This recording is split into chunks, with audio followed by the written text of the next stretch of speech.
शेतकऱ्यांसाठी आजच्या ठळक बातम्या व शेतकऱ्यांसाठी आनंदाची बातमी देखील आलेली आहे। आता शेतकऱ्यांची प्रतीक्षा संपणार आहे। जी व्हिडिओ एकदम शेवटपर्यंत पाहतील त्यांना संपूर्ण अपडेट पाहायला मिळेल। त्यापूर्वी चॅनलवर नवीन असाल तर सबस्क्राइब करा, नोटिफिकेशन बेल ऑल वरती टाका। आता जे चॅनलला सबस्क्राइब करतील त्यांना रोजची रोज या चॅनलवरती ठळक बातम्या पाहायला मिळतील। तर चला पाहूयात आता सविस्तर सर्व ठळक बातम्या। केळीला तुटपुंजा भाव, शेतकरी झाले हवालदिल। सध्याची परिस्थिती सध्या जर पाहायला गेले तर केळीचे दर मागच्या वेळेस वाढले, परंतु पुन्हा एकदा चांगलीच घसरण पाहायला मिळत आहे। सध्या स्थितीला केळी परवडण्यासी झाल्यासारखी स्थिती राज्यभरातून पाहायला मिळत आहे। सर्वात मोठी बातमी आहे, आता महिलांच्या खात्यात लवकरच पैसे जमा देखील होणार आहेत। आता जर पाहायला गेलं तर आता तारीख फिक्स झालेली आहे। 15 ऑगस्टला खात्यात लाडकी बहिणीचे पैसे आता येणार आहेत। त्यासाठी आता जर पाहायला गेलं तर तुम्ही सर्व कागदपत्रे करून योजनेसाठी आता पात्र जर झाला असेल तर तुमच्यासाठी लवकरच खुशखबर देखील आहे। 15 ऑगस्टपर्यंत तुमच्या खात्यामध्ये पैसे जमा होऊन जातील अशी देखील स्थिती पाहायला मिळणार आहे। शेतकऱ्यांच्या खात्यात जवळपास 4000 कोटी रुपये जमा, आणखी 3150 कोटी रुपये मिळणार। सध्या जर पाहायला गेलं तर शेतकऱ्यांच्या खात्यात आता 4000 कोटी रुपये तर जमा झालेले आहेत, परंतु अजून काही शेतकरी बाकी राहिलेले आहेत, त्यांना देखील मदत मिळणार आहे, काळजी नसावी। आता जर पाहायला गेलं तर 3150 कोटी मिळणार आहे। तुमचा जिल्हा कोणता आहे ते कमेंट करून नक्की सांगा, जेणेकरून त्या जिल्ह्याबाबत देखील उद्याच्या व्हिडिओ सविस्तर अपडेट देखील देता येईल। आत्ताची मोठी बातमी, खरीप पीक विम्यासाठी 1 कोटींहून अधिक अर्ज नोंदणीसाठी 15 जुलैपर्यंत मुदत। विमा कंपन्यांना मिळाले 590 कोटी। सध्या जर पाहायला गेलं तर खरीपासाठी पीक विम्यासाठी 1 कोटींहून अधिक अर्ज आपल्याला पाहायला मिळत आहे। ही एक सध्याची परिस्थिती आहे। नोंदणीसाठी 15 जुलैपर्यंत मुदत आहे। तर शेतकरी मित्रांनो, तुम्ही जर नोंदणी अजून देखील केलेली नसेल तर 15 जुलैपर्यंत नोंदणीची तारीख आपल्याला पाहायला मिळत आहे। तोपर्यंत नोंदणी करून घ्या, जेणेकरून पुढे तुम्हाला नक्कीच लाभ मिळून जाईल। राज्यात पावसाचा जोर पुन्हा एकदा नव्याने वाढणार, कमी दाब बनण्याची शक्यता, त्याचा प्रभाव पडणार राज्यावर। सध्या पाहायला गेलं तर शेतकऱ्यांना पावसाची प्रतीक्षा आहे, त्या शेतकऱ्यांसाठी दिलासादायक बातमी आलेली आहे। राज्यात पुन्हा एकदा पावसाचा जोर चांगला वाढणार आहे। सध्या जर पाहायला गेलं तर कुठे मध्यम तर कुठे जोरदार पाऊस देखील बरसत आहे, परंतु पुन्हा एकदा पाऊस चांगल्या प्रकारे जोर धरणार आहे। काँग्रेसचे आमदार फुटणार का? सध्या पाहायला गेलं तर शेकापच्या जयंत पाटील यांचा दावा। सध्या स्थितीला पाहायला गेलं तर आता महायुतीचे नवे उमेदवार आपल्याला जे आहे ते सध्या स्थितीला निवडून आल्याचं पाहायला मिळत आहे। विधान परिषद निवडणुकीचे गणित सध्या आपण जर पाहायला गेलं तर अशा प्रकारे दिसून आलेले आहे। महायुतीला जे आहे ते चांगला दिलासा या निवडणुकीमध्ये मिळाल्याचं दिसून आलेलं आहे। सध्या जर पाहायला गेलं तर काँग्रेसचे आमदार फुटणार असा देखील त्यांचा दावा पाहायला मिळत आहे। यामुळे आश्चर्याचीच बातमी पाहायला मिळत आहे। सर्वात मोठी बातमी, अखेर शेतकऱ्यांची प्रतीक्षा संपणार, पीक विमा आता लवकरच शेतकऱ्यांना मिळणार। शेतकरी वर्गात आनंदाचे वातावरण। शेतकऱ्यांना ज्याची प्रतीक्षा होती ती प्रतीक्षा आता संपलेली आहे। आता पीक विमा मंजूर झालेला आहे। पीक विमा रक्कम 7000 कोटीपर्यंत आपल्याला पाहायला मिळत आहे। 7150 कोटी हे देखील वाटप होणार आहे। त्यातील काही रक्कम देखील वाटप झाल्याचं सांगण्यात आलेलं आहे। उर्वरित जे शेतकरी राहिलेले आहेत त्यांच्या खात्यात देखील आता लवकरच रक्कम देखील जमा होणार असल्याचं सांगण्यात येत आहे। सध्या जर पाहायला गेलं तर शेतकऱ्यांना कोणतीच सध्या जर मदत मिळत नव्हती असे देखील शेतकऱ्यांच्या मनात प्रश्न होते, परंतु शेतकरी मित्रांनो आता लवकरच पीक विम्याचे पैसे तुमच्या खात्यामध्ये येणार आहेत। सध्या जर पाहायला गेलं तर ही बातमी देखील लोकमतला देखील आलेली आहे, तुम्ही जाऊन पाहू देखील शकता। सध्या स्थितीला पाहायला गेलं तर 7150 कोटी रुपये आता वाटप होणार आहे। त्यातील 3000हून अधिक रक्कम देखील वाटप झाल्याचं आपल्याला दिसून आलेलं आहे। उर्वरित रक्कम देखील लवकरच खात्यात जमा होईल। अजून एक दिलासादायक बातमी आहे, ती देखील पाहणारच आहोत। सध्या जर पाहायला गेलं तर मराठ्यांना आरक्षण न देण्यास मवियाचा छुपा पाठिंबा आहे, मनोज जरांगे यांचा सवाल। सध्या जर पाहायला गेलं तर मविया म्हणजे शरद पवार गट तसेच ठाकरे यांचा गट आपल्याला पाहायला मिळत आहे। सध्या स्थितीला यांचा जे आहे ती मवियाचा छुपा पाठिंबा जे आहे ते आरक्षण न देण्यास असल्याचं मनोज जरांगे यांचा सवाल आपल्याला पाहायला मिळत आहे। जरांगे यांनी अशाबाबत जे आहे ती खुलासा देखील केल्याचं दिसून आलेलं आहे। वारकऱ्यांना त्रास देणार नाही असं देखील सांगण्यात आलेलं आहे।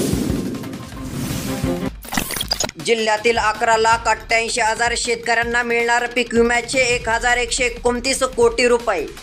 आता पाहायला गेलं तर 1 रुपयात गेल्या वर्षी देखील शेतकऱ्यांनी पीक विमा भरलेला होता व शेतकऱ्यांना वाटत होते की पीक विमा मिळतो की नाही अशी देखील परिस्थिती होती, परंतु आता राज्यभरातील शेतकऱ्यांना चांगलाच दिलासा मिळत आहे, कारण की सद्यस्थितीला आता पीक विमा देखील वाटप सुरू झालेले आहे। एकंदरीत जर पाहायला गेलं तर 11,88,000 शेतकरी देखील पात्र झाल्याचं आपल्याला दिसून येत आहे। यामुळे आता शेतकऱ्यांच्या खात्यामध्ये मदत देखील जमा होणार आहे। सद्यस्थितीला मदतीचा आकडा आपण जर पाहायला गेलं तर 1,129 कोटी रुपये हा आकडा मदतीचा आपल्याला राज्यभरात आहे।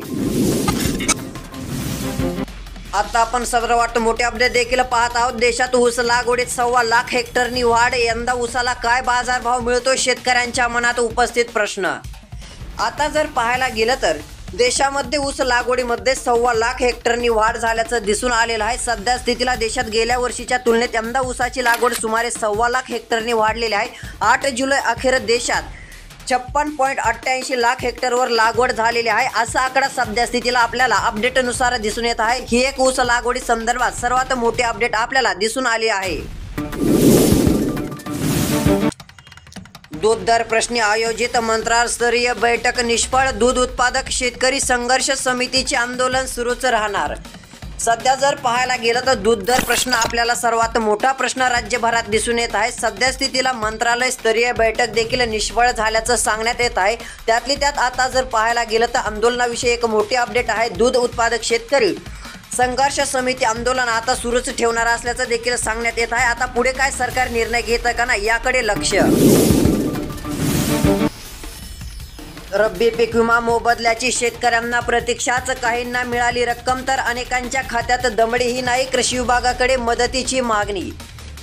रब्बीचा पीक विमा मोबदल्याची शेतकऱ्यांना प्रतीक्षा आपल्याला दिसून येत आहे। शेतकऱ्यांना केव्हा पीक विमा मिळणार असं देखील सांगण्यात येत आहे। काहींना मिळाली रक्कम परंतु अनेक शेतकऱ्यांच्या खात्यामध्ये दमडीही नाही, अशी स्थिती आपल्याला पाहायला मिळत आहे। सध्या जर पाहायला गेलं तर कृषी विभागाकडे देखील मागणी केल्याचं सांगण्यात आलेलं आहे। आता कृषी विभागाकडे मागणी केल्यानंतर पुढे काय हालचाली निर्माण होतात व शेतकऱ्यांच्या खात्यात केव्हा मदत येते अशी देखील स्थिती पाहायला मिळणार आहे। गत वर्षी शेतकरी जे आहे ते आता पीक विमा भरतात, परंतु काहींना पीक विमा मिळत नसल्याची देखील स्थिती राज्यभरातून दिसून येत आहे।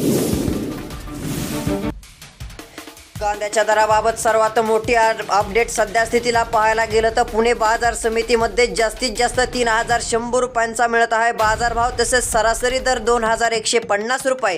तसेच कांद्याला पुणे या बाजार समितीमध्ये कमीत कमी दर 1,200 रुपयांपर्यंत पाहायला मिळत आहे। आवकेमध्ये मात्र चांगली वाढ दिसून आलेली आहे। 10,650 क्विंटलची आवक या बाजार समितीमध्ये आपल्याला पाहायला मिळत आहे। एकंदरीत विचार केला तर आवक देखील चांगल्या मोठ्या प्रमाणात बाजार समितीत येत आहे। भरपाई मिळालीच नाही, रुपयात विमा काढून उपयोग तरी काय? पीक विमा योजनेवर शेतकऱ्यांचा प्रश्न, सहभागी होण्यास ही उदासीनता।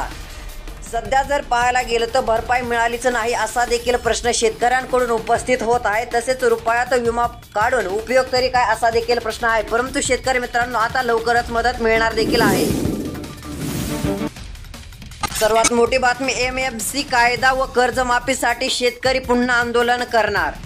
सध्या जर पाहायला गेलं तर मागच्या वेळेस देखील तीव्र आंदोलन आपल्याला पाहायला मिळत होते, परंतु पुन्हा एकदा नव्याने आंदोलन आपल्याला दिसून येणार आहे। MSP कायदा व कर्जमाफीसाठी शेतकरी पुन्हा एकदा नव्याने आंदोलन करणार आहेत। सध्या स्थितीला केंद्र सरकारची डोकेदुखी देखील वाढणार आहे। आता जर पाहायला गेलं तर हे आंदोलन पुन्हा एकदा नव्याने सुरू होत आहे, परंतु सध्या जर पाहायला गेलं तर कर्जमाफी शेतकऱ्यांना हवी असा देखील प्रश्न पाहायला मिळत आहे। शेतकरी पुन्हा आंदोलन करणार अशी देखील स्थिती दिसून येत आहे। आता केंद्र सरकार जे आहे ती कर्जमाफीबाबत काय निर्णय घेतं याकडे देखील सर्व शेतकरी मित्रांचे लक्ष टिकून असल्याची माहिती आपल्याला पाहायला मिळत आहे।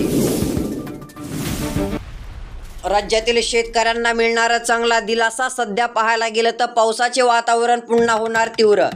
तर शेतकरी मित्रांनो, तुमच्या जिल्ह्यात पाऊस पडलेला आहे का नाही ते देखील कळवा व तुम्ही यावर्षी कोणत्या पिकाची लागवड केलेली आहे ते देखील कळवू शकता। राज्यात जर पाहायला गेलं तर आता पुन्हा एकदा पावसाचा नव्याने जोर वाढणार आहे। मध्यम तर काही ठिकाणी मुसळधार पावसाचं आगमन आपल्याला पाहायला मिळू शकतं। मराठवाडा विदर्भामध्ये सर्वाधिक जोर, तर उत्तर महाराष्ट्रामध्ये देखील चांगला जोर राहील। पश्चिम महाराष्ट्रामध्ये मध्यम स्वरूपाचा ते काही ठिकाणी हलक्या स्वरूपाचा रिमझिम स्वरूपाचा पाऊस आपल्याला पाहायला मिळू शकतो। आता रोजची रोज अपडेट पाहण्यासाठी चॅनल सबस्क्राईब नक्की करा। धन्यवाद।